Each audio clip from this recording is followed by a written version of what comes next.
ومن أحسن قولا ممن دعا إلى الله وعمل صالحا وقال إنني من المسلمين. তো আমরা সময় না নিয়ে শুরুতেই প্রশ্ন নেব। প্রশ্ন করবেন সিজান, আপনি প্রশ্ন করুন। আসসালামু আলাইকুম রহমতুল্লাহ সাহেব। ওয়ালাইকুম আসসালাম ওয়া রাহমাতুল্লাহি ওয়া বারাকাতুহু। আমি আমেরিকা থেকে বলছি সাহেব। আমার প্রশ্ন হচ্ছে সাহেব, আমি আমার স্ত্রীকে বলছিলাম, একটা পর্যায়ে যেয়ে বলছিলাম যে তুই যদি এই মুহূর্তে এই কথা বলস তাহলে তুই তালাক। তো তখন আমি বুঝাইছিলাম এই কথা বলার সাথে সাথে, তো সে সাথে সাথে বলে নাই সাহেব। পরে আমি ভয়ে কথা ঘুরাইয়া দিছি যে তুই যদি এই কথা বলস তাহলে 3 তালাক। আমার মনে 100% ছিল যে তালাক দিব তোরে, আর ও এটাই বুঝতে পারছে যে আমি এই কথা বললো আমি ওরে তালাক দিব। তাই ও এই কথাটা আমারে বলতেছে যে এখন দেন, পারলে এখন দেন। তো এখানে কি এক তালাক হয়ে গেছে সাহেব আমার? মানে আপনি বলেছেন যে তুমি এই কাজ করলে বা এই কথাটি বললে তালাক, তারপর ওই কথাটিকে সে বলে ফেলেছে? জি সাহেব, বলে ফেলছে, কিন্তু আমার উদ্দেশ্য ছিল যে তালাক দেব। এটা আমি স্পষ্ট উদ্দেশ্য ছিল এটা যে আমি তালাক দেব। তালাক উদ্দেশ্য ছিল না আপনার তাকে শাসন করা উদ্দেশ্য ছিল? তাই বলে অবশ্যই শাসন করার উদ্দেশ্য ছিল সাহেব। কোন শাসন করা উদ্দেশ্য হলে তালাক হবে না। যদি তালাকের নিয়ত করে থাকেন একটি তালাক হয়েছে, একটি জি তালাক না, হলে দুটো হাতে আছে। জি না হ্যাঁ, সাহেব, শাসন এবং সতর্ক থাকবেন আগামী দিনগুলিতে, আর দুটোও দিতে যাবেন না, না হলে হতে পারে যে একটি হয়ে গেছে হয়তো। তো এই জন্য সতর্ক সাবধান। তালাক কেন উচ্চারণ করবেন? এটা তো মূর্খদের কাজ যে কথাতে জি কথাতে তালাক জি যে শাসন হয়। তালাক জি হচ্ছে এমার্জেন্সি গেট। এমার্জেন্সি গেট তো এমনি খোলা হয় না। জি যখন দেখা যাবে যে কোনো উপায় নেই তখন এমার্জেন্সি গেট খুলবে যে ভাই। শয়তানের ওয়াসওয়াসে পড়ে গেছিলাম সাহেব। মেলা শাসনের ব্যবস্থা আছে আপনাদের উপদেশে। আমি তালাকের ফতোয়া আসলে অনলাইনে বলি না, তারপর আপনাকে উপদেশের জন্য বলছি। তালাক ছাড়া অবাধ্য স্ত্রীকে শাসন করার জন্য মেলা পদক্ষেপ আছে, জি মেলা আছে, কৌশল আছে, সেগুলি অবলম্বন করবেন। তালাক শব্দ বা তালাকের কাছাকাছি শব্দ ব্যবহার করবেন না। আল্লাহ হেফাজত করুন। জাজাকাল্লাহ খায়ের শেখ। সম্ভবত ব্রাদার কিছু বলতে চাচ্ছিলেন, এটা কি এখানেই শেষ করবেন না আর একটু আপনাকে জিজ্ঞাসা করবেন? কথা থাকলে বলেন, কোনো কথা জি, আছে আর? আমি যে আপনাকে আনমিউট করেছি, যদি আপনার কিছু বলার থাকে আপনি স্পষ্ট করুন, যেহেতু একটা তালাকের বিষয়ে কথা বলছিলেন শেখ। জি জি জি সাহেব, তো ও নিজে এটা বুঝতে পারছে যে আমি ওরে তালাক দিতে চাই নাই, কিন্তু আমি বুঝাইছি যে আমি দিব শাসন করার উদ্দেশ্য। তো আমি এটা একটু ডাবল ক্রস চেক করতেছি সাহেব। জাযাকাল্লাহু খাইর সাহেব। যে ঠিক ঠিক আছে, যেমনটা বললাম, আপনি তখন তালাকের নিয়ত করেননি, শাসন করতে উদ্দেশ্য করেছেন, তাহলে তালাক হবে না। কিন্তু যদি তালাক যে নিয়ত করে থাকেন যে বললেই তালাক, এই কথা বলতে ওকে কড়াভাবে নিষেধ করলাম, যদি বলে তাহলে তালাক, তাহলে তালাক হয়ে যাবে। জাজাকাল্লাহ খায়ের। প্রশ্ন করবেন শাহিদা, শাহিদা দিবা, আপনি প্রশ্ন করুন। আসসালামু আলাইকুম রহমতুল্লাহি ওয়া বারাকাতুহু। শাইখ, ওয়ালাইকুম আসসালাম ওয়া রাহমাতুল্লাহি ওয়া বারাকাতুহু। জি শাইখ, আমি নিউ ইয়র্ক থেকে বলতেছিলাম। বলেন। আমার এক প্রতিবেশী বোনের কাছ থেকে জানলাম যে উনি মোটামুটি ধর্ম সম্পর্কে জানে, কোরআন হাদিস সম্পর্কে। উনি বলতেছে যে যারা কাফের দেশে বাস করি তাদের নাকি এই যে প্রতিরক্ষা, মানে পুলিশ, নেভি, এসব জায়গায় যদি সে কোনো মুসলিম কাজ করে তার ইনকাম নাকি হালাল হবে না। তো এটা কোরআন হাদিসের ভিত্তিতে কতটুকু সত্য একটু জানতে চাচ্ছিলাম। ইসলামের বিরুদ্ধে অস্ত্র ধারণ করা জায়েজ হবে না একজন মুসলিমের জন্য। আজকাল পরিস্থিতি অনেক সময় বাধ্য করছে অমুসলিম দেশে বসবাসের জন্য।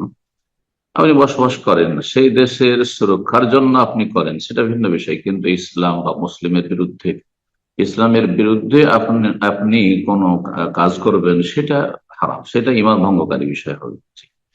প্রথম কথা, মুসলিম দেশ ছেড়ে অমুসলিম দেশে বসবাস করবেন না যদি মুসলিম দেশে থাকার সুযোগ থাকে। এটা হচ্ছে ইসলামের মৌলিক বিধান।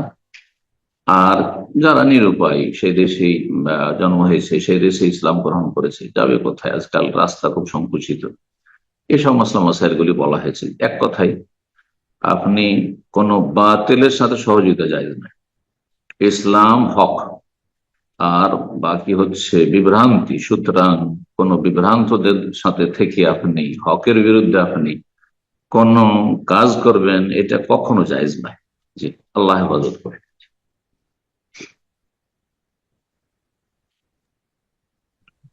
জাযাকাল্লাহ খায়ের শেখ।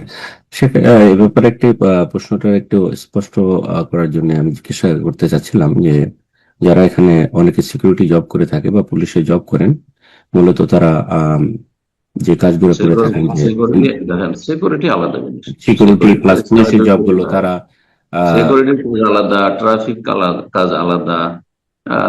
প্রশাসনে গেলে অনেক সময় বাধ্য হয়ে যেতে হয়, হয়তো ধরেন অন্যায় করতে, সেখানে বাঁচতে হবে। আর আপনার প্রতিরক্ষায় গেলে সেখানে সমস্যা হতে পারে। এই বিষয়গুলো এত বিস্তারিত না বলে যেন আমি ইঙ্গিতে উত্তর দিয়ে দিলাম, বুঝতে পেরেছেন? যেই কাজগুলিতে হ্যাঁ ইসলামের বিরুদ্ধে আপনাকে অস্ত্র ধরতে হচ্ছে না বা মুসলিমের বিরুদ্ধে, তাহলে ঠিক আছে। কিন্তু মুসলিম একজন চোর, এখন চোর ধরার জন্য, ডাকাত ধরার জন্য, খুনিকে ধরার জন্য, একজন অপরাধীকে ধরার জন্য একজন পুলিশ ধরবে, এটা জায়েজ নয়, শুধু অজেব। হ্যাঁ, মুসলিম হলে কি হবে, সে অপরাধী। বুঝতে পেরেছেন? আশা করি বুঝতে পারছেন। জাযাকাল্লাহ খায়ের। এ পর্যায়ে প্রশ্ন করবেন সুলতানা নাসরিন। জি, প্রশ্ন করুন।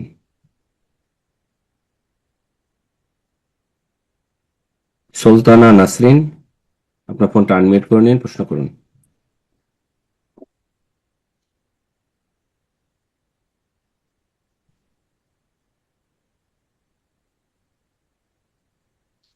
জি, আমি এ পর্যায়ে অন্য আরেকজনকে সুযোগ করে দিচ্ছি, প্রশ্ন করবেন রাজিয়া খাতুন। রাজিয়া খাতুন, জি, আপনি প্রশ্ন করুন।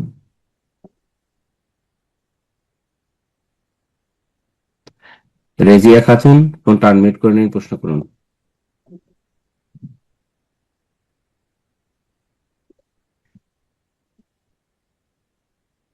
এ পর্যায়ে প্রশ্ন করবেন মিজানুর রহমান। জি, আপনি প্রশ্ন করুন। আসসালামু আলাইকুম রহমতুল্লাহি ওয়া বারাকাতুহু। ওয়ালাইকুম আসসালাম ওয়া রাহমাতুল্লাহি ওয়া বারাকাতুহু। জি, বলেন এক ঢাকা থেকে বলতেছিলাম, ঢাকা ডেমরা থেকে। তো বলেন। আগে দুঃখ প্রকাশ করতেছি, আমার দুটো কোশ্চেন আছে। প্রথম কোশ্চেন হচ্ছে, হ্যাঁ, একটু আগে বলেন। হ্যাঁ আমাদের বলেন। আমাদের এখানে দুই রকম ব্যাংকিং আছে, একটা হচ্ছে ইসলামিক ব্যাংকিং আর একটা হচ্ছে অন্যান্য যে প্রাইভেট সুদী ব্যাংকিং গুলো আছে। তো যে আমরা এককালীন যে টাকাটা রাখি, ফিক্সড ডিপোজিট, তো কিছু কিছু সালাফি ভাইরা বলতেছে যে সরকারি হোক, অন্যান্য সুদী ব্যাংক, সুদী অন্যান্য ব্যাংক, প্রাইভেট আর সরকারি কোনো পার্থক্য নেই। জি বলেন, হ্যাঁ মানে প্রশ্ন কিছু বলেন। সালাফি ভাই আমাকে বলতেছে যে অন্যান্য প্রাইভেট ব্যাংকগুলোতে এই এককালীন টাকা রেখে সুদ না খাওয়া গেলেও ইসলামিক ব্যাংক যেহেতু বলতেছে যে তারা সুদকে হালাল করেছে আল্লাহ, বা তারা হারাম পরিত্যাগ করতেছে বা বিভিন্ন ভাবে বলতেছে, এই জন্য ইসলামী ব্যাংকে এই এককালীন টাকাটা রেখে যে সুদটা আছে সেটা নাকি খাওয়া যাবে, বা এই লাভটা নাকি নিজের প্রয়োজনে ব্যবহার করা যাবে ইসলামী ব্যাংকের ক্ষেত্রে। ইসলাম ব্যাংকে যেটা রেখে সুদ আসে, তো তার মানে সুদ জি সেটা। জি তো ওরা কি জি। সুদ বলে দিচ্ছে আপনাকে? ইন্টারেস্ট বলে দিয়ে সুদ বলে দিচ্ছে? না, তারা সুদ ডাইরেক্ট প্রফিট বলে বলতেছে না, দিচ্ছে? প্রফিট বলতেছে, এবং এবং বিভিন্ন মুদারাবা বা বিভিন্ন। মুদারাবা, ব্যবসা করছে। পুঁজি জি দিলেন জি একজন আর কর্ম করলেন আর একজন, এটাকে মুদারাবা জি বলা জি হয় ফের জি জি ভাষায়। জি হ্যাঁ, জি। ইসলামী ব্যবসার তো ভাষায়। জি, এবং লাভ তো লসের শরিক থাকতে হবে, চুক্তি থাকবে, লাভ লসের শরিক থাকবে। এই নয় যে লাভ হলে লস হলে ব্যাংক বহন করবে, তাহলে জায়েজ নয়। তো না, এটা এটা লসের জায়েজ না। কথা নাই, লস না, শুধু শুধু শুধু লাভটা, এখানে লসের কোনো প্রশ্ন নাই আর কি আমাদের এখানে লস ইসলামী ব্যাংকিং চাল যেটা। কাজ করছে, হয়তো লস হয় না বা লস দেখায় না, কিন্তু যদি এমনটা হয় যে আমাদের লস নাই, সবসময় লাভ, তো এটা শুধু সুদে। এটা শুধু ব্যবসা, এমন কোন ব্যবসা পৃথিবীতে নেই যে শুধু লাভ হয়, জীবনেও লস হয় না, এরকম কোন ব্যবসা নেই। ব্যবসার সংগতি নেই। ব্যবসা মানে লাভ লস, মুখাতারা, রিস্ক নিতে হবে। তো কথা হচ্ছে যে যদি ইসলামী ব্যাংক নাম শুধু, যেমন ইসলামী জামাত, ওই রকমই ইসলামী ব্যাংক নামে শুধু, কিন্তু কাজের বেলা কিছুই নাই, বলছে আমাদের কোনো লস টস নেই, আপনি চিন্তাই করিয়েন না, তাহলে সুদ, যদি আপনাকে প্রফিট বলে। জি জি, আরেকটা কোশ্চেন হচ্ছে যে সামনে তো আমাদের নির্বাচন ঘনিয়ে আসতেছে, তো অনেক সালাফি ভাইরা বলতেছে যে আলোচনা রিলেটেড হলে আপনি প্রশ্ন করুন, কারণ আমাদের নিয়মের ঠিক আছে, পরে বাইরে পরে যেতে পরে পারবো না প্রশ্ন করি। ইনশাআল্লাহ। আপনি নির্বাচন পরবর্তীতে নির্বাচন এইসব অংশ নেওয়া যাবে কিনা টেম্পোরারি, এসব ওলামারা, দেশের ওলামারা বেশি বলবেন। হ্যাঁ, দেশের সালাফি ওলামারা যেটা বলছেন ওইভাবে কাজ করবেন। এইসব পার্টিগুলো করা যাবে না, তবে ভোট দিতে পারে প্রয়োজনে, যদি তাতে ফায়দা থাকে। জাজাকাল্লাহ খায়ের। তো আমরা চেষ্টা করব আমরা প্রোগ্রামের নিয়মটা ফলো করার জন্য, কারণ যেহেতু আমরা অনেক জি, প্রশ্নকারী থাকেন বিধায় একের অধিক প্রশ্ন না করে আমরা একটা করে প্রশ্ন করবো, এবং পরবর্তী সপ্তাহে আবার চেষ্টা করবো, 2 সপ্তাহ পরে ইনশাআল্লাহ। আমি আবারও সুযোগ করে দিচ্ছি রাজিয়া খাতুন, জি আপনি প্রশ্ন করুন। আসসালামু আলাইকুম ওয়া রাহমাতুল্লাহি ওয়া বারাকাতুহু। স্যার, ওয়ালাইকুম আসসালাম রহমতুল্লাহ বরকাতুহ। বলেন, কোথা থেকে বলছেন? আমি পশ্চিমবঙ্গের ওই হুগলি জেলা আরামবাগ থেকে বলছি। বলেন, প্রশ্ন বলেন। বলছি স্যার, স্যার যদি উম, অনেকে বলে যে এরকম যারা কিছু জিনিসে পা দিয়ে দিলে বলে যে চুমু খেতে হবে, তারপরে যে কোনো জিনিসে পা দিলে পা লেগে গেলে বলে চুমু খেতে হবে আর হবে, এরকম যারা সব বলে, আমি ওগুলো বিশ্বাস করি না। আমি বলছি যে কিছু জিনিসে পা দিলে চুমু খেতে হবে, এগুলো আমি শুনি না বলতে। আমার ওইটা কোশ্চেন মনে মনে হয় যে এরকম যারা কিছু বই কিছু জিনিস পা দিলে আপনার চুমু। প্রশ্নটা বলেন, কে কি বলছে বাদ দেন। আপনার প্রশ্নটা কি, যে চুমো দিলে না কাউকে পা দিলে বা একটু লাত লেগে গেলে কি চুমা খেতে হবে? পা ঠেকে গেলে কারো গায়ে অথবা কোনো দানা পানিতে, হ্যাঁ, বা কোনো বইয়ে, হ্যাঁ, থালা বাসনে, তো চুমা খেতে হবে, এটাই হ্যাঁ, প্রশ্ন? প্রশ্ন বলেন। কিছু পা লেগে গেলে বলে যে চুমু দিতে হবে, এটা কি? এক কথা দিয়ে শেষ আপনার প্রশ্ন? এত লম্বা কেন করছেন? বেদাত এটি।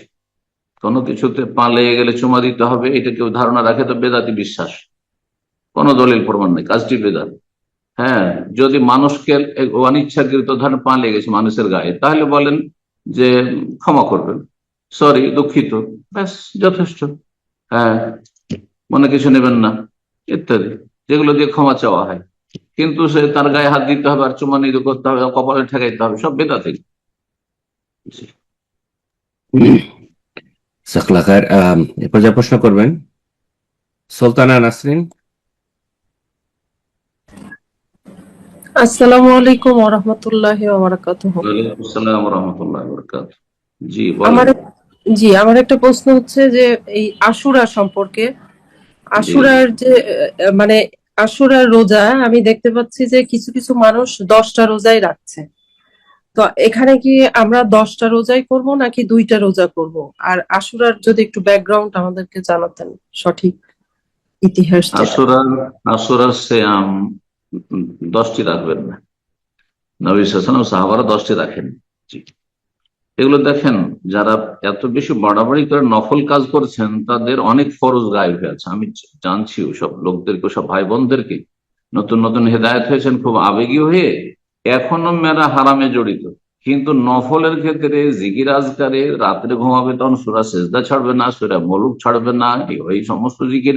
একটা জিকির ভুলে গেছি তো কি হয়ে যাবে আমার, হ্যাঁ, আমি তো ছাড়ি না এগুলো। সালাতুল দোহা, ইশরাক, আর এদিকে হারাম খাচ্ছে, গীবত করছে, স্বামীর হক নষ্ট করছে, স্ত্রীর হক নষ্ট করছে, সুদি কারবারে লেগে আছে, বন্ধক রেখেছে, বিভিন্ন হারামে জড়িয়ে আছে। সহশিক্ষা, নিজের মেয়েদের পর্দা করে না, এই যে ছেলেদের নামাজ পড়ে না, আরে ফরজগুলি করে না আগে, ফরজ বাদ দিয়ে নফল নিয়ে টানাটান, এদিকে টাকনার নিচে কাপড়, এদিকে মুখে নেই দাড়ি আর জিকির, আর এই আপনার 10টি রোজা মহরমে, ভাই এগুলো তো করে কি হবে? আগে যেটা বেশি ইম্পর্টেন্ট সেটা করে। তো আমি যেটা বলতে চাইছি যে কিছু আলেমরা বা সাধারণ বড় আলেমরা, আমি জানি না, মহরম মাসে নবী সাল্লাল্লাহু আলাইহি ওয়াসাল্লাম কোন সাহাবী এইভাবে রোজা রাখেন। মহরম মাসে রোজাকে সেই সহিহ মুসলিম হাদিসে বলা হয়েছে যে আফজালুস সিয়াম বাদা রমজান সাওমু শাহরিল্লাহিল মুহররম বা শাহরুল্লাহিল মুহররম।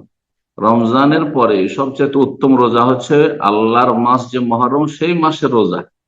কিন্তু এটা দিয়ে যদি উদ্দেশ্য হয় যে মহরম মাসে বেশি বেশি রোজা রাখো শাবানের মতো, তো নবী সাল্লাল্লাহু আলাইহি ওয়াসাল্লাম কেন রাখেননি, তার সাহাবারা কেন রাখেননি? সুতরাং শুধু এই হাদিসটি নিজের খেয়াল খুশি ব্যাখ্যা করলে হবে না, দেখতে হবে যে সাহাবাই কেরামরা কি ব্যাখ্যা করেছেন এবং আমল করেছেন, রাসূলুল্লাহ স্বয়ং কি আমল করেছেন। শাবান মাস সম্পর্কে তো ঠিক আছে, অধিকাংশ দিনগুলিতে আপনি সিয়াম পালন করেন, কিন্তু মহরমে 10টি বা 9টি বা তার বেশি কম রাখবেন, এটা ঠিক নয়, আমি ঠিক মনে করি না। এবং এটি ইনশাআল্লাহ ঠিক, কারণ নবী সাল্লাল্লাহু আলাইহি ওয়াসাল্লামের যে হাদিসগুলি রয়েছে তাতে এতটুকু রয়েছে। ইমাম ইবনুল কাইয়িম রাহিমাহুল্লাহ যে বলেছেন যে আপনি 3 দিন রাখেন সবচেয়ে ভালো, না হয় 2 দিন রাখেন, 2 দিন রাখলে 9 আর 10 রাখেন, অধিকাংশ হাদিসগুলি এটি প্রমাণ করে।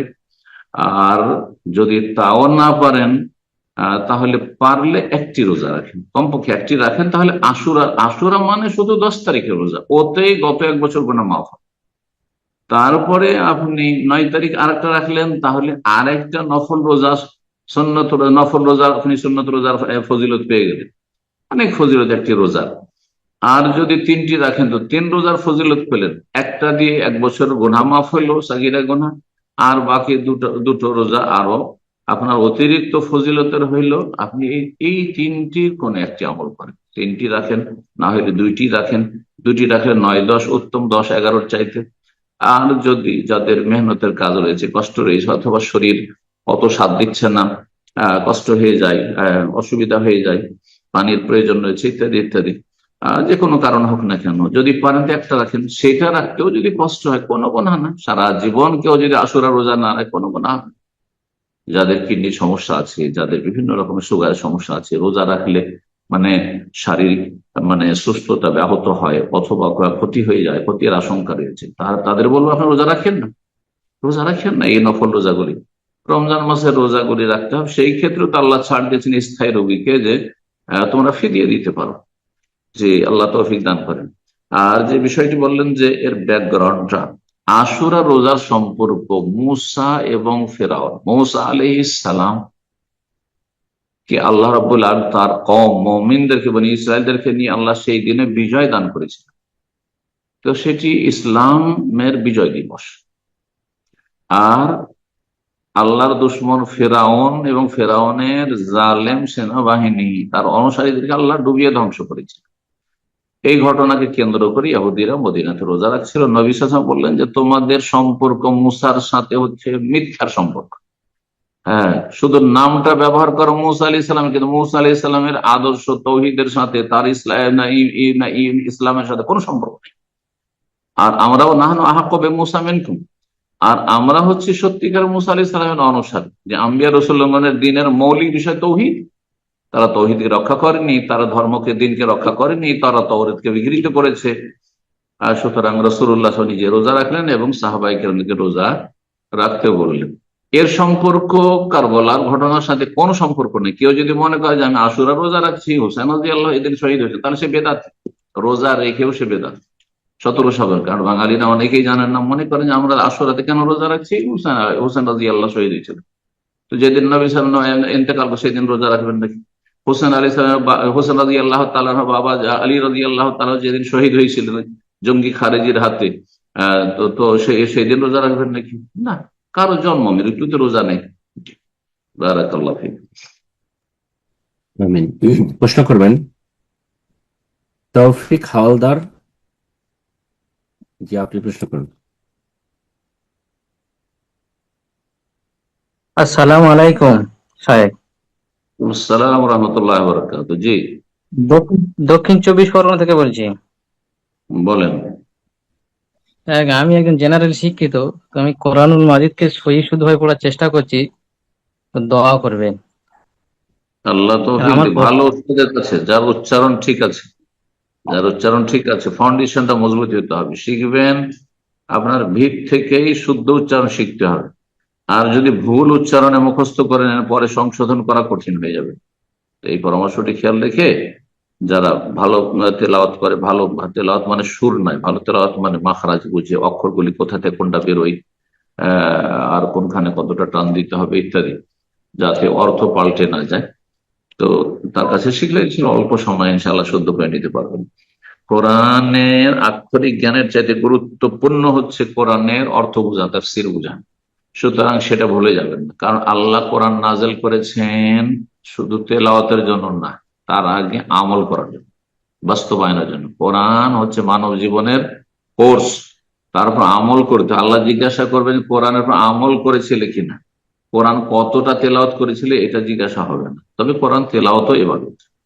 হ্যাঁ, কোরআন তেলাওয়াত করা ইবাদত, নফল ইবাদত। ফরজ ইবাদত হচ্ছে কোরআনের জীবন গড়া, কোরআনের জীবনে বাস্তবায়ন। জি, আল্লাহ তৌফিক দান। আমার সাহেব প্রশ্ন হলো যে আমি যে জুমায় নামাজ আদায় করি, 5 ওয়াক্ত সালাত আদায় করি, তো যে ইমাম আছে, এই প্রশ্নের সাথে সম্পর্কিত। হ্যাঁ হ্যাঁ, তো হুম। জুমার নামাজে ইমাম সাহেব হাত তুলে মোনাজাত করে, যদিও আমি মোনাজাতে শামিল হই না, হাত তুলি না, তো ইমাম সাহেব ওই মুসল্লিদের ওসিলা দিয়ে দোয়া চায় যে যার হাত পছন্দ করে তার হাতের ওসিলা দিয়ে আমাদের দোয়া কবুল করে নাও, বা নবী সাল্লাল্লাহু আলাইহি ওয়াসাল্লামের ওসিলা দিয়ে দোয়া চায়।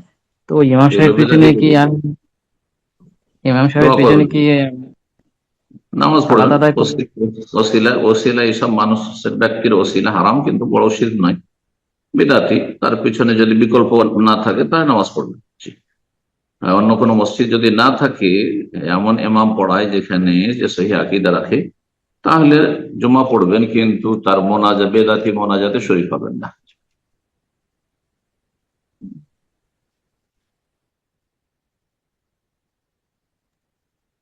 জি, জাযাকাল্লাহ খায়ের। এবার যা প্রশ্ন করবেন, তানিয়া, জি আপনি প্রশ্ন করুন। তানিয়া, আপনার ফোনটা আনমিউট করে নিন, প্রশ্ন করুন।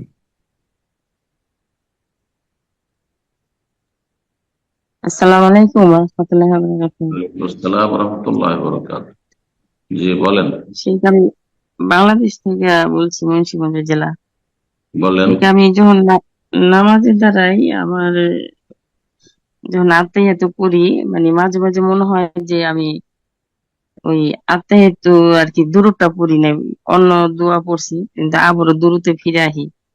আবার অনেক সময় দুরূদ পড়তে পড়তে মনে হয় কি যে আমি সালাম ফিরাইছি, আবার মনে হয় যে সালাম ফিরাই নাই, পরে আবার সালাম ফিরাই, ফিরে আবার একটা সেজদা, 2টা সেজদা দিই। মানে এই মানে ইয়েটা আছে, সেজদা মানে দিতে এটা। যাবেন না। এইখানে এইরকম ক্ষেত্রগুলিতে সহস্তিতে দিতে যাবেন না। যখন সন্দেহ হবে যে আমি দরুদ পড়ি না, আর একবার পড়ে নেবেন, বেশি না। বারবার সন্দেহ হচ্ছে আর 5বার 7বার করে দরুদ পড়ছেন, আবার ফিরে আসছেন, এটা অস্বস্থার রোগ। এই সুযোগ দেবেন না শয়তানকে, শয়তানকে সুযোগ দেবেন না, না হলে আপনি রোগী হয়ে যাবেন। হ্যাঁ, ভ্রুক্ষেপ করবেন না, তখন সালাম ফিরে দিবেন না। আল্লাহ কবুল করবেন ইনশাআল্লাহ। ঠিক আছে। একবার শুধু সন্দেহ হইলে, সন্দেহ হচ্ছে যে আমি দরুদটা মনে হয় পড়লাম না নাকি, তখন তায়াত পড়লাম কিনা পড়ে নেন। তখন হয়তো দোয়াতে চলে গেছি, আমি পড়িনি।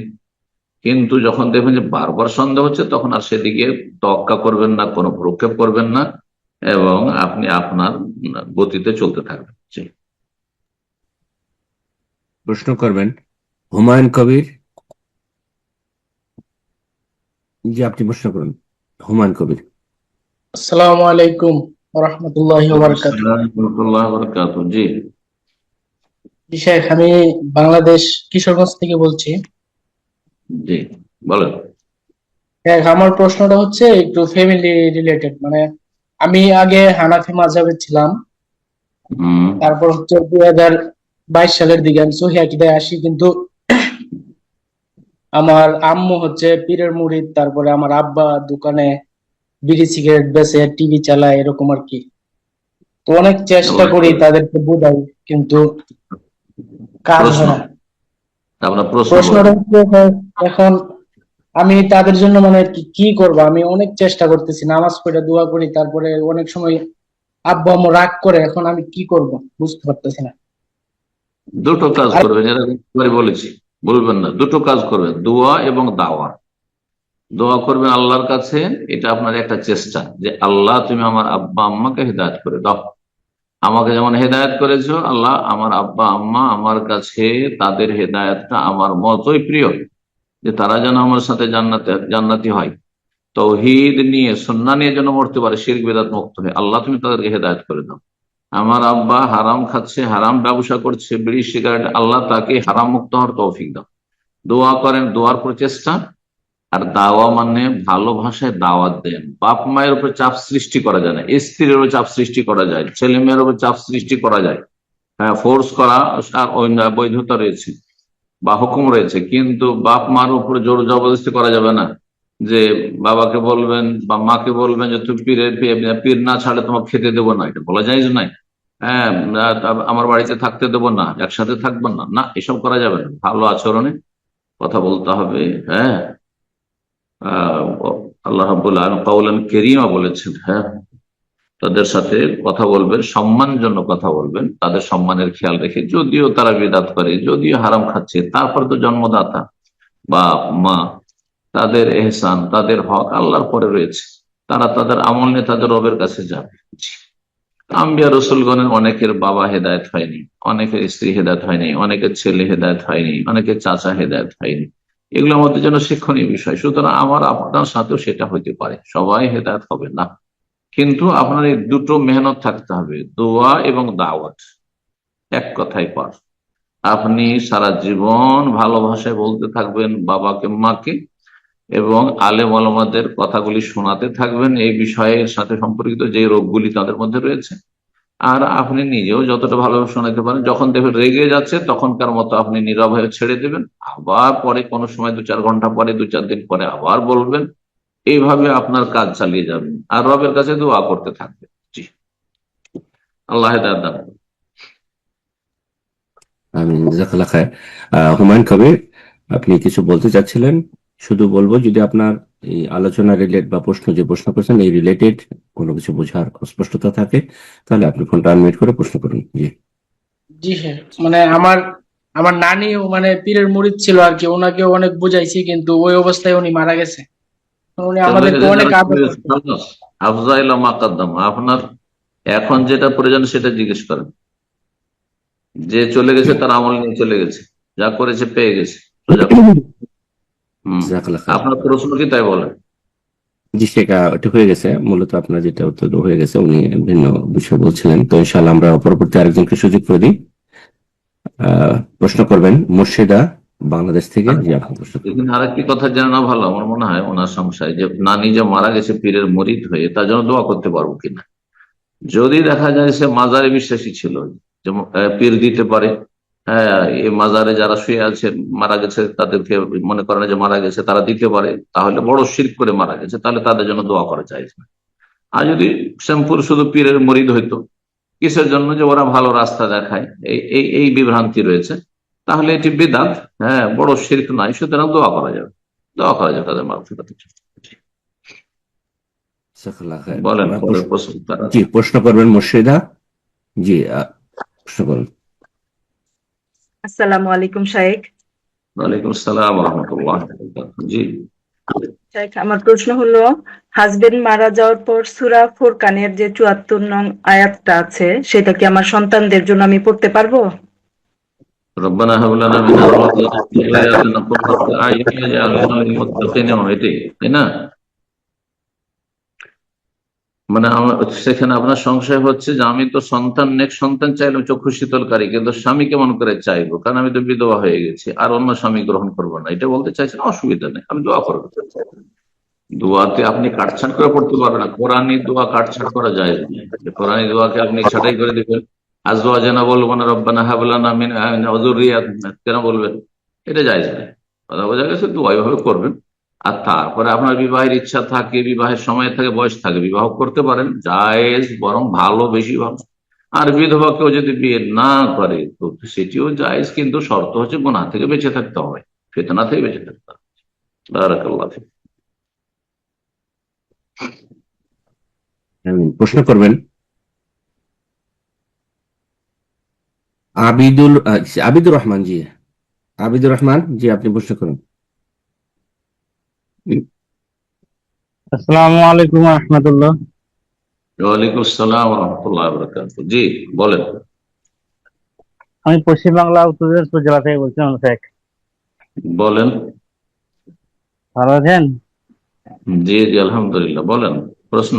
আলহামদুলিল্লাহ।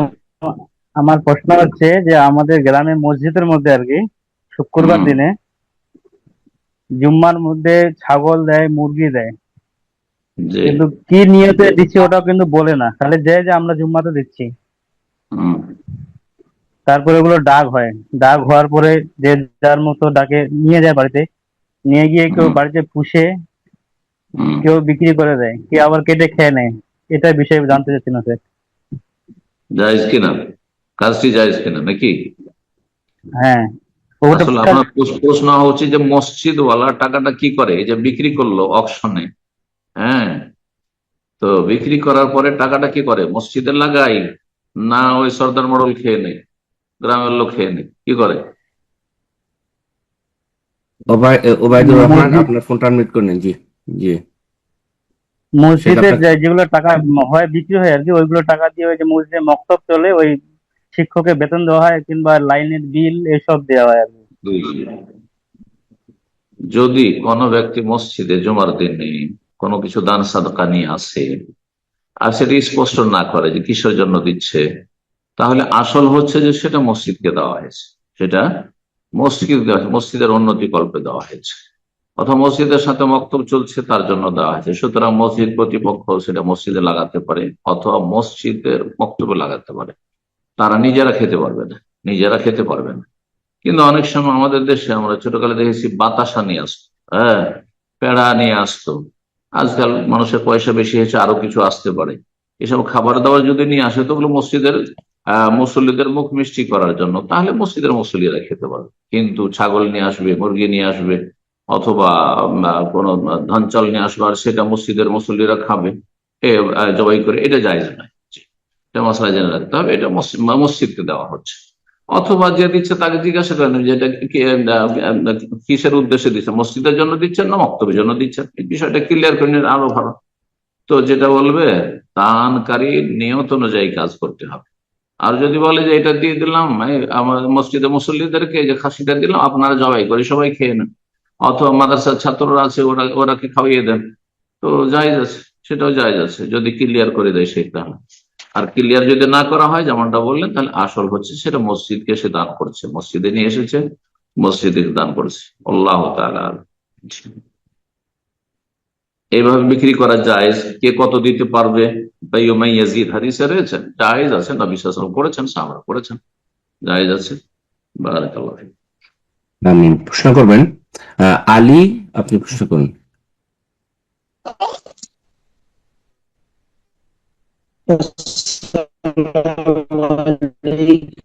রহমতুল্লাহি ওয়া বারাকাতুহু। ওয়ালাইকুম আসসালাম ওয়া রাহমাতুল্লাহি ওয়া বারাকাতুহু। বলেন। আসসালামু আলাইকুম সাহেব। জি, ওয়ালাইকুম আসসালাম ওয়া কেমন রাহমাতুল্লাহ। আছেন? আমি মালয়েশিয়া থেকে বলছি। মাশাআল্লাহ, বলেন। শেখ, আমার প্রশ্ন হলো শেখ, আবু তাহাদনানের একটা বক্তব্য সে বলছে যে তাকে যারা খারিজি বলে আর কি, তাদের কাছে সে জিজ্ঞাসা করেছে যে মানে ইয়াজিদ বিন ইয়াজিদের খেলাফতের আমলে মানে যে সমস্ত সাহাবীরা তারাকে বায়াত করেননি তারা কি খারিজি নাকি, তার প্রশ্ন এটা। কোথায় শেখ সাদী, কোথায় বকরির নেদি কথা বলছেন? এখন বকরির নেদি যদি নিজেকে তুলনা করে শেখ সাদীর সাথে তাহলে কি ভালো হবে? বোঝা গেছে? যার কথা বলছেন সে সৌদি আরবের ওলামাদেরকে মুনাফিক বলছে, হ্যাঁ, সৌদি আরব সরকারকে তাকফির করছে, হ্যাঁ, কোরআন সুন্নাহ আলেমদের তাকফির করছে। হ্যাঁ, তাহলে যে তাকফির করা, মুসলিমকে কাফের বলা, এটি খারিজিদের বড় একটি লক্ষণ। কথা বোঝা গেছে? সুতরাং আপনি এসব খারিজি, যারা খারিজি চরিত্রের, তাদের নাম পর্যন্ত নেবেন না, তাদের আলোচনা শোনা তো দূরের কথা। এটি আমার উপদেশ। যদি বিশ্বাস হয় এই কথা তাহলে আমল করবেন, আর না হলে যান নোয়াল্লিহি মা তাওয়াল্লা, যেদিকে আল্লাহ আপনাকে পৌঁছাবার পৌঁছে দিবে। জি, বারাকাল্লাহ ফিক। এসব ফিতনা, যাদের দিনের কোনো জ্ঞান নেই, মাদ্রাসার এলেম নেই, হ্যাঁ, জেনারেল শিক্ষিত, তাদের কাছ থেকে ইসলাম শিখবেন। আর ইঞ্জিনিয়ারের কাছ থেকে ইয়ে নেবেন, ওষুধ নেবেন, চিকিৎসা নেবেন, তো ইসলামের ক্ষেত্রে কেন এগুলো শুরু করেছে? তখন জাহেল মূর্খ, যারা মাদ্রাসার কোনো জ্ঞান নাই, ইসলামিক লাইনে লেখাপড়া করেনি, যাদের কোনো উচ্চ শিক্ষা নেই ইসলামের ওপর, আর কোরআন হাদিসের পাণ্ডিত্য নেই, শুধু কিছু কথা বলে, কিছু ভবিষ্যৎবাণী করে, আর সেগুলি সত্য হইতে পারে, মিথ্যা হইতে পারে, এগুলি কি ইসলামের খেদমতে নাকি ভবিষ্যৎবাণী করা? আউযুবিল্লাহ। জি, আল্লাহ হেফাজত করুন। আমিন। প্রশ্ন করবেন এস কে ইকবাল। জি, আপনি প্রশ্ন করুন।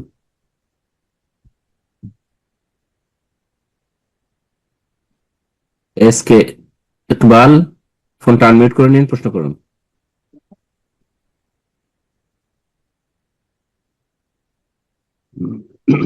এ পর্যায়ে প্রশ্ন করবেন শারিফ ইবনে আব্দুল ওয়াহিদ। জি, আপনি প্রশ্ন করুন।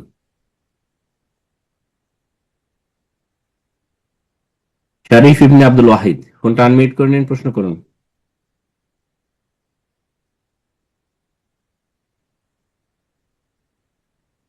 আমরা অন্য একজনকে সুযোগ করে দিচ্ছি, প্রশ্ন করবেন তাসলিমা বেগম। জি, আপনি প্রশ্ন করুন। আসসালামু আলাইকুম আসসালামু ওয়া আলাইকুম। রাহমাতুল্লাহি ওয়া বারাকাতুহু। ওয়ালাইকুম আসসালাম ওয়া রাহমাতুল্লাহি ওয়া বারাকাতুহু। জি, জি বোন, আপনি প্রশ্ন করুন, তারপরে আপনার অন্যকে সুযোগ করে দিচ্ছি। জি, আপনি আপনার প্রশ্ন শেষ করুন। জি, আমি তাসলিমা বেগম। প্রশ্ন করতে হবে। আহ, জি, আপনি প্রশ্ন করুন। জি, আমার প্রশ্নটা হলো, আমি বর্ধমান থেকে বলছি। জি আমি বলেন, প্রশ্ন প্রশ্নটা করুন। করছি যে একটা বেতের নামাজে যে সুবহানাকা মালিকুল কুদ্দুস, আপনার একটা ওয়াজেতে শুনেছিলাম, ওইটা কখন বলবো আর ওইটার মানে ওইটা মানেটা কি? বেতের নামাজে সুবহানাকা মালিকুল কুদ্দুস, সেটা একদম কোশ্চেন করেছিল, আপনি উত্তর দিলেন যে পড়তে পারবেন, কিন্তু বেতের নামাজের কখন কোন টাইমে পড়তে হবে ওটা বুঝতে পারি না, সালামের আগে না পরে, কোন টাইমে পড়া ভালো না সালাম প্রয়োজন? ফিরার পরে, বেতরের সালাম ফেরার পরে সুবহান আল মালিকুল কুদ্দুস, সুবহান আল মালিকুল কুদ্দুস, সুবহান আল মালিকুল কুদ্দুস 3 বার পড়া, তৃতীয়বার একটু উচ্চ স্বরে পড়া, টান দিয়ে। এটি সুন্নাত, মুস্তাহাব কাজ। পড়লেন না কি না পড়লে কোনো গুনাহ নেই, পড়তেই হবে এমন কথা নেই। প্রথম কথাই মাসলা জানতে হবে, পড়লে ভালো। বুঝা গেছে? আর সুবহান আল মালিকুল কুদ্দুস, যিনি অধিপতি, আল মালিক আল কুদ্দুস, যিনি মহাপবিত্র, তার তসবিহ পাঠ করছি, তার মহিমা পবিত্রতা ঘোষণা করছি। এই হচ্ছে সুবহান আল মালিক আল কুদ্দুস, সের অর্থ। সালাম ফেরার পরে পড়বেন, সালাম ফেরার পরে ভেতর থেকে। জাযাকাল্লাহ খায়ের। প্রশ্ন করবেন শারিফ ইবনে আব্দুল ওয়াহিদ। জি, আপনি ফোন আনমিউট করে নিন, প্রশ্ন করুন। আসসালামু আলাইকুম ওয়া রাহমাতুল্লাহ। সম্মানিত শেখ, ওয়ালাইকুম আসসালাম ওয়া রাহমাতুল্লাহি ওয়া বারাকাতুহু। জি, কেমন আছেন আপনি? আলহামদুলিল্লাহ। বলেন, শেখ, আমার প্রশ্ন হচ্ছে যে কোথা থেকে প্রশ্ন? আমি বাংলাদেশ থেকে লালমনিরহাট জেলা থেকে বলছি। জি, বলেন। শেখ, আমার প্রশ্ন হচ্ছে, যেসব সুনান কিতাবে রফুল ইয়েদাইনের যে আব্দুল্লাহ ইবনে মাসউদ থেকে বর্ণিত আছে, যে রাসূল করতেন না, এবং 6 তাকবীরের যে হাদিসটা আছে, এটা তো অনেক আহলে হাদিস আলেমগণ বলেন এটা সহিহ নয়। তো এই বিষয়ে সঠিক মতামতটা কি শেখ? এই দুটো আর কি মতামতে।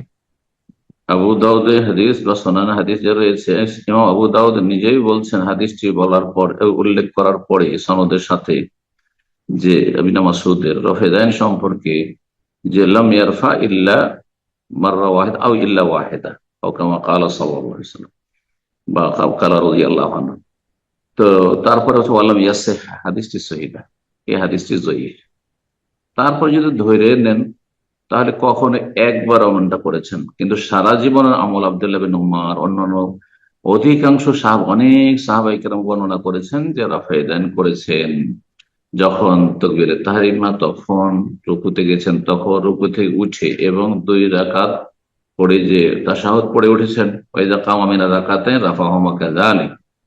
সুতরাং আর এই হাদিসগুলি অনেক সহিহ, আর কোন ইখতিলাফ নেই। এমনকি হানাফিদের কাছেও এইরকম কোন কথা নেই যে এই হাদিসগুলি জয়ীফ, কিন্তু তারা বলছে না, যেহেতু মানবেন না হাদিসগুলি, সেই জন্য কোন একটা বাহানা করতে এগুলো মনসুখ হয়ে গেছে। মনসুখের দলিল রহিত হওয়ার জন্য কোন দলিল প্রমাণ থাকতে হবে যে আগে তোমাদেরকে রফাদান করতে বলেছিলাম, এখন নিষেধ করছি, এমন আছে।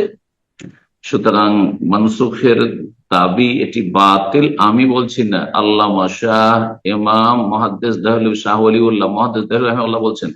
জি, যে ওয়াল্লাযী ইয়ারফা আহাব্বু ইলাইহি মিম্মা লা ইয়ারফা, যারা রফাদান করে তারা আমার কাছে বেশি প্রিয়জন ওদের তুলনায় যারা রফাদান করে না। লিআন্না হাদিস আর রাফে আকসার ও আসবাত, কারণ রাফেদান হাদিসগুলি সবচেয়ে বেশি এবং সবচেয়ে বলিষ্ঠ। ইমাম সিন্দি, তিনিও হানাফিদের মুহাদ্দিস, হ্যাঁ, তিনি বলছেন দাওয়ান নাসখ বাতিল, সুনানে নাসাইর হাসিয়া টিকাতে তিনি বলেছেন যে হাসিয়া টিকা দেওবন্দ থেকে ছেপেছে, তাদের মার্কাজ থেকে ছেপেছে, তাতে ইমাম সিন্দির হাসিয়া টিকাতে রয়েছে দাওয়ান নাসখ বাতিল, হ্যাঁ, এই মনসুখ হওয়ার দাবি যে হানাফি মযহাব, এটি বাতিল কথা। হানাফি আইম্মা মুহাদ্দিসা বলেছে, যাদের হাদিসের জ্ঞান রয়েছে। আল্লাহ মযহাবে গোড়া থেকে রক্ষা করুন। বাকি কথা হলো যে ঈদের সালাত, হ্যাঁ, 7, 5, 12 তকবীর, এটি হচ্ছে সহি সুন্নাহ। আর বাকি আপনার 6 তকবীরে সেই হাদিস কেউ জয়ীফ বলেছেন, কিন্তু অনেকে বলেছেন যে এই আমল যদি কেউ করে তো জায়েজ আছে, না জায়েজ বলা যাবে। তারপরে এই অতিরিক্ত তাকবীরাতুল জাওয়ায়েদ, অতিরিক্ত তকবীরগুলি মুস্তাহাব সুন্নাহ, যদি নাও করে এমনি পড়ে নেয়, হ্যাঁ, জুমার মতো করে যদি পড়ে নেয় তো কোনো অসুবিধা নেই। এই নয় যে জাহেলদের মতো কথা, নামাজ আবার দোয়ারাইতে হবে যেহেতু তকবীর দেওয়া হয়, কিছু নেই, বলে গেছে, শেষ হয়ে গেছে, আর কোনো প্রয়োজন নেই। বারাকাল্লাহ ফিক। যাই হোক, কেউ যদি আমল করে তো দুর্বলটার উপর কেন করবে? হ্যাঁ, যেটা বেশি শক্তিশালী, বেশি সহি, সেটা আমল করে। আর বেশি সহি আমাদের কাছে 7, 5, 12 তকবীর। ঠিক, বারাকাল্লাহ ফিক। আমি জাজাকাল্লাহ খায়ের। তো আজকের সর্বশেষ প্রশ্ন নেব, প্রোগ্রামের শেষ পর্যায়ে চলে এসেছি। তো আজকে প্রশ্ন করবেন SK ইকবাল। জি, আপনার ফোন আনমিউট আছে, আপনি প্রশ্ন করুন ইনশাআল্লাহ। জাজাকাল্লাহ খায়ের। আসসালামু আলাইকুম শেখ। ওয়ালাইকুম আসসালাম ওয়া রাহমাতুল্লাহি ওয়া বারাকাতুহু। জি শেখ, আমি হাওড়া জেলা থেকে বলছি। বলেন। শেখ শেখ বলছিল আমার দুটো প্রশ্ন আছে, তা দুঃখিত, তবে ওইটা আমার জানা খুব গুরুত্বপূর্ণ, মানে আমার দৈনন্দিন জীবন, তো তাই করছি অনুমতি দিলে। সর্বশেষ প্রশ্ন যেন চলুন, বলো।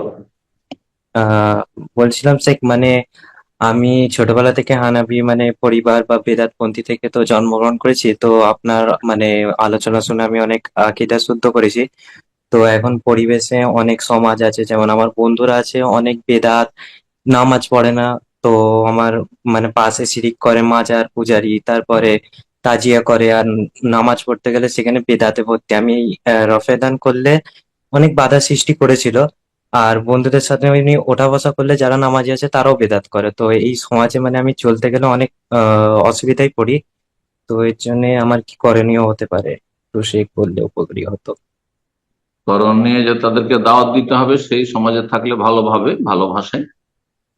হ্যাঁ, আমি অনেক করেছিলাম শেখ, আমি অনেক করেছিলাম, কিন্তু ওখানে আমার একটা মানে বন্ধুর একজন আছে যে সে 11 বছর দেওবন্দি মাজারে মানে দাওয়াত করেছিলাম, মাদ্রাসায় পড়েছে।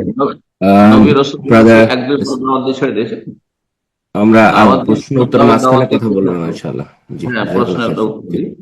দাওয়াত দিতেই থাকতে হবে সারা জীবন। নূহ আলাইহিস সালাম 950 বছর দাওয়াত দিয়েছেন, নবী সাল্লাল্লাহু আলাইহি ওয়াসাল্লাম 23 বছর দাওয়াত দিয়েছেন। এই কথা বলেছেন, যাকে একবার বলেছি আর বলবো না, যাকে 5 বার বলা হয়েছে আর বলবো না। হ্যাঁ, সারা জীবন বলতে থাকতে হবে, যতদিন আছেন ওখানে বলতে হবে, যদি ওখানে বাস করেন। আর না হলে হিজরত করেন, যদি দেখেন যে না ওখানে আমাকে সঠিক ইসলাম পালন করতে দিচ্ছেন না, তাহলে ওই এলাকাতে অন্য জায়গায় পয়সা আছে, অন্য জায়গায় বাড়ি ঘর করলেন, অন্য জায়গায় ঘর ভাড়া নিয়ে এলেন, অন্য জায়গায় চাকরি বাকরি করছেন, রোজগার করছেন, এটা ভালো। হিজরত করা ভালো, ভালো পরিবেশে, হ্যাঁ, সহি সুন্নাহর পরিবেশে হিজরত করাটা ভালো কাজ। জি, কখনো ওয়াজিব, কখনো মুস্তাহাব হিজরত করা, তো এটা একটা কাজ। আর তর্কে জড়াতেই হবে না। কেউ মানলো না, সে তর্ক করতে হবে না, রফেদান আছে না, বুকে হাত বাঁধা আছে, আমিন জোরে আছে, কোনো প্রয়োজন নেই। আমি এটা করি, আমাকে স্বাধীনভাবে করতে দাও, তোমরা যেটা করছো করতে দাও। আল্লাহ তো এই ক্ষেত্রে বলছে লাকুম দীনুকুম ওয়ালিয়া দীন। আপনার কাছে কি শাসন ক্ষমতা আছে, শাসক, হ্যাঁ, যে মানুষকে মানিয়ে নেবেন?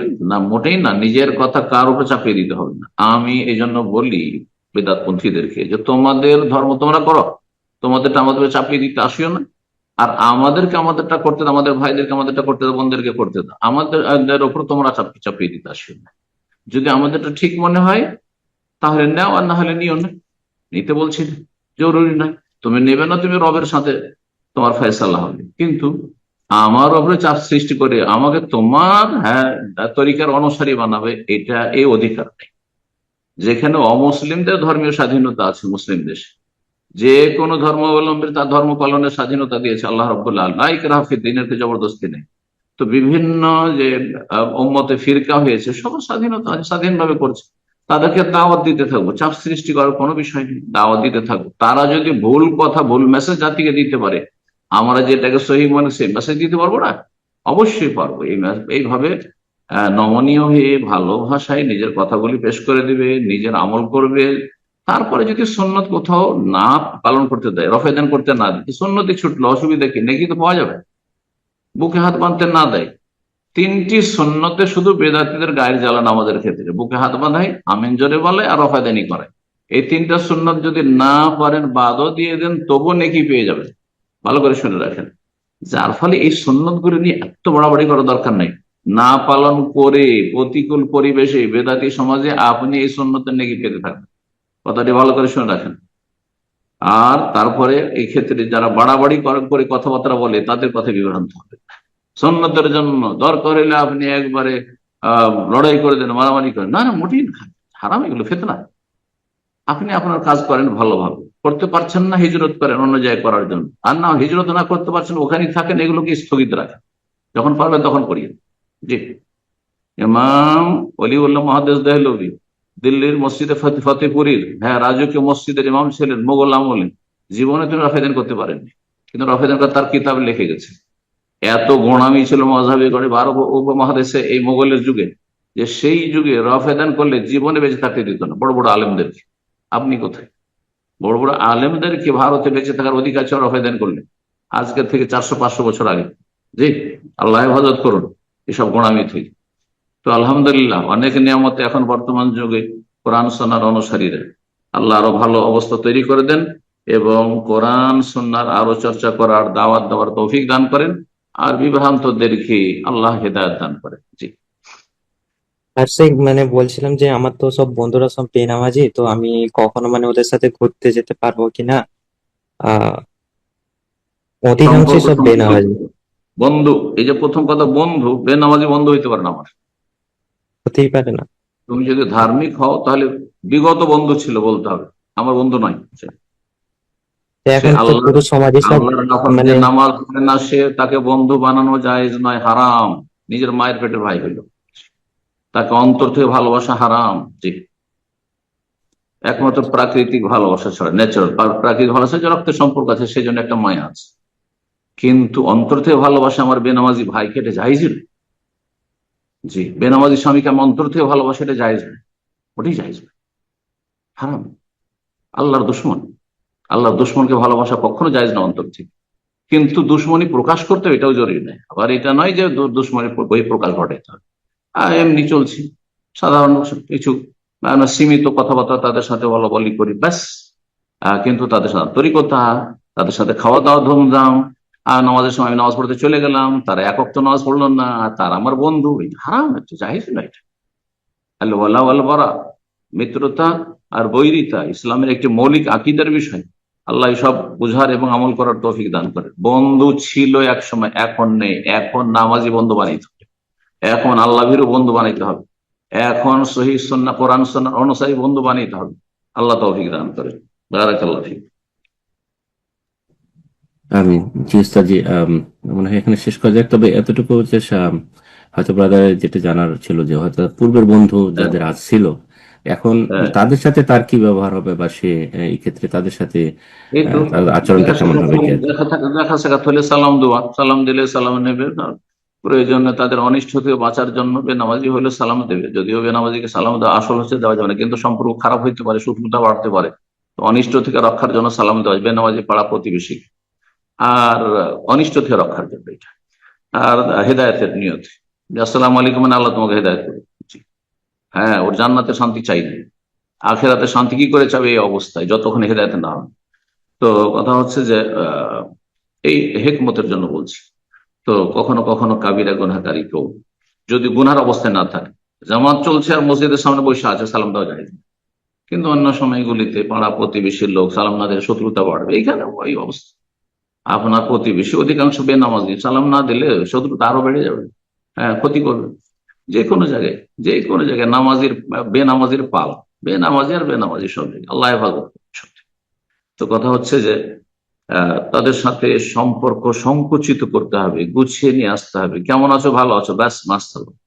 আমি আমার লাইফে এরকম করেছি, প্রাইমারিতে পড়াশোনা করেছি, 1-2 জন শুধু বন্ধু ছিল আমার। মাদ্রাসায় পড়াকালে ছুটিতে গিয়েছি গ্রামে, বেনামাজি ছিল, বাস দেখা হয়ে গেল, কেমন আছে ভালো আছে, বাস এর বেশি কিছু না। ওঠা বসা, তার সাথে বসে থাকবে, বেনামাজি না মোটেই না। এরকম জীবন হইতে হবে। আল্লাহ তৌফিক দান।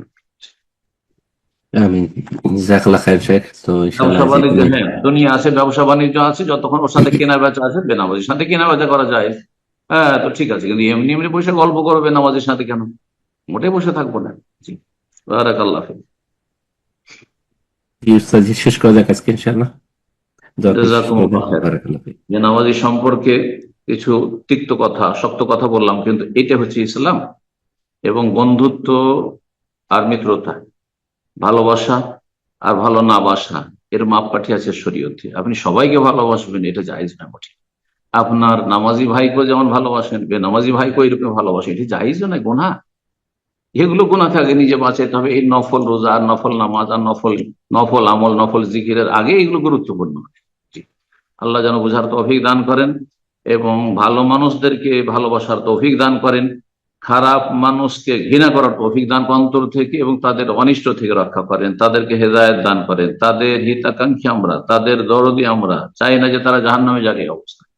সুতরাং আল্লাহর কাছে দোয়া করি, যারা মুসলিম সমাজের বিভ্রান্ত পথভ্রষ্ট, আল্লাহ তাদেরকে হেদায়েত দান করুন। আল্লাহ মাহদি দাল্লাল মুসলিমিন, আল্লাহ মাহদি দাল্লাল মুসলিমিন, আল্লাহ মাহদি দাল্লাল মুসলিমিন। ربنا آتنا في الدنيا حسنة وفي الآخرة حسنة وقنا عذاب النار ربنا ظلمنا أنفسنا وإن لم تغفر لنا وترحمنا لنكونن من الخاسرين। আল্লাহ জালেমদেরকে জালেমকে দিয়ে ধ্বংস করো এবং মুমিন মুসলিমদেরকে, ভালো মানুষদেরকে আল্লাহ রক্ষা করো।